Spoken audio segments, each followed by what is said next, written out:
Everybody, I thought I would say a little something here because from the things that I mentioned in the past video, I don't want you to have the wrong image, the wrong impression, so to speak. We haven't sided with Emily Schooley in this. In case some of you might not be familiar with the way I do things, this is not a drama tube channel, and this is definitely not drama tubing. You'll notice my approach is very different from that. In fact, I wouldn't be doing this if it weren't for the situation. I honestly just want to do my opera videos, and I was even thinking of doing a series about rhetoric and philosophy on this channel, which is where the little PNG tuber came from. But right now, I have to do this, and it's not something I enjoy. There is an industry in YouTube and in social media and in all of these circles, this Ouroboros of drama that constantly feeds on itself.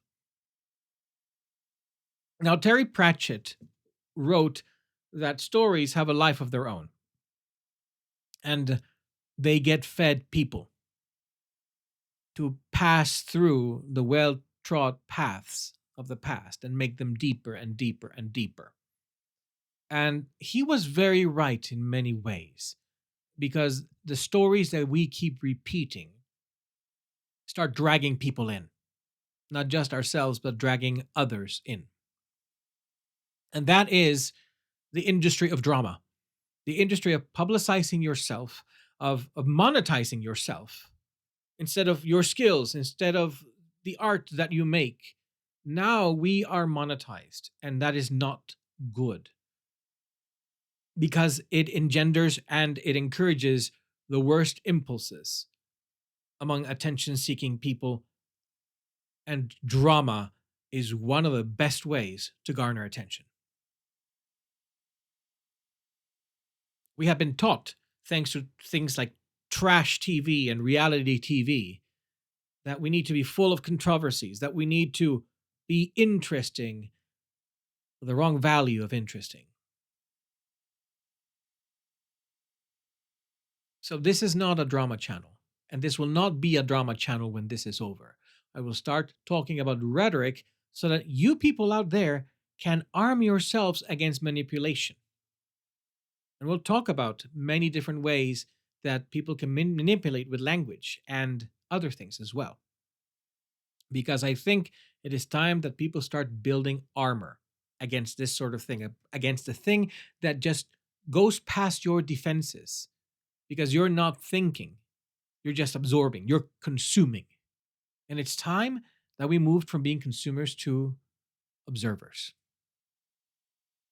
What does this have to do with Emily Schooley and the current situation? Well, if you look at the interplay between Liana and Emily Schooley, yeah, Liana has her faults in this. The constant needling, the constant stalker Chan, all of that stuff. Yes, that is on Liana's side. Because again, if a person is a stalker that really worries you, you don't needle them on social media. You don't needle them on YouTube. You don't needle them on the radio. And likewise, if a person with a media presence is allegedly a scary stalker, you don't bait them on social media. If there is someone that you are scared of, that you label a stalker, needling them, taunting them on social media doesn't really register as someone you're scared of. There's a difference between identifying a dangerous individual, according to you, and essentially setting up a situation in which that individual will act. And in fact, it makes people question whether or not this individual is indeed as dangerous as you claim they are. And that's one of the things that keeps happening. People accuse each other of being stalkers, of being dangerous, with very little the actual danger showing. But what you see is this perpetual back and forth of shooting across each other's bows. This game of naming but not naming. And it makes you really question what exactly is going on here. Are these people in this hypothetical situation really as scared as they say they are? Or is this a game of optics? Or is this a relationship that has never truly finalized with two individuals constantly throwing things at each other over the fence just to get a response? Because, Terry Pratchett, I keep going back to Terry Pratchett, but the man was a genius and he deserves the credit. But he used to say that the opposite of love was not hatred. Hatred is love with its back turned. The opposite of love is indifference. And if you're truly indifferent about someone, then they don't cross your mind. You don't think about them. You don't try to needle them. You don't try to wheedle them. So, insofar as the Emily Schooley situation goes, we don't think she is this little lost lamb. We don't, however, have evidence to weigh any of Leanna's accusations against her. So we don't have the ability to make an informed decision on that front. Because if you see the website, there's a whole mess of allegations back and forth, but it's very difficult to find court records of actual proceedings. And people claim charges were dismissed this way and that way, that filings were dismissed. So it's a ginormous mess. And one that you don't really need to delve into to look at the dynamics that are happening outside and realize that it's a whole bunch of spaghetti. It's all entangled. In my opinion, Emily Schooley is just as guilty of the drama mess that has been perpetuating for 13 years as Leanna is. Neither of these two people can leave each other alone. So, and I needed to say that because I know that I ragged on Leanna in the last episode because of what she says about Emily Schooley. Here's the thing, seeing how Emily Schooley communicates, I have no doubt she says the same things or worse about Leanna. We just don't have access to that. And you remember that I said that one of my big issues with what Leanna did was that she was trying to paint a heroes and villains story, which is what I call a children's story. Reality is a lot more nuanced than that. People are guilty and innocent of many things. So the narrative that each person here paints about the other is all too black and white, is all too demonizing for there to be much truth in it. The only thing you can say for certain is that there is animosity between them, and that animosity seems to date back to the FutureCon event, the details of which are incredibly muddy because there's a whole bunch of different accounts. And I'm not here to weigh on what is truth and what isn't because I don't have the details. This industry of drama, this this drive to create content for engagement, to keep people on the edge of their seats about what's happening to you, about airing your life in front of people on the internet. This is what it engenders. Yeah, there's drama usually in real life, but now we've got drama with sponsored ads. And that's just sick. And for the record, I don't want Leanna to feel like she has stalkers in us because we're not stalkers. Our issues are very defined. And I laid them out in the last episode. And the reason we use the information that was sent to us is because they are relevant details about reputational damage that Leanna has issued in her server about us and her Patreon. And Asher revealing everything he did because of that veiled accusation of abuse.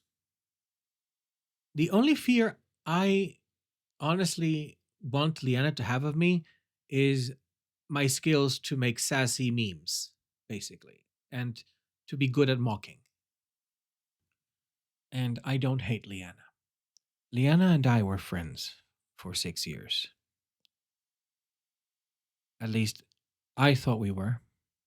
I don't know. The reason I say I don't know is because in her server, she talked about an event where I told her that I could get her into the Ultima Dragons celebration for their 30th anniversary, and we could go and we could meet Richard Garriott, who was interested in coming since he did it on the 25th. And she would have a chance to hang out socially with him because she couldn't really the last time she actually met him. She says it was the worst interview of her life. So I thought, this could be a good chance.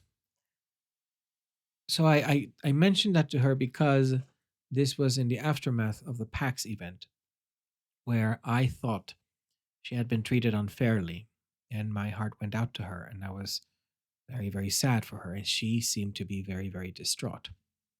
And so I mentioned that, trying to console her. So later, finding out years later that she says to her server, when people asked her, does she really know these people? When I mentioned, Richard Garriott, well, first of all, Liana says, I don't know. She does know.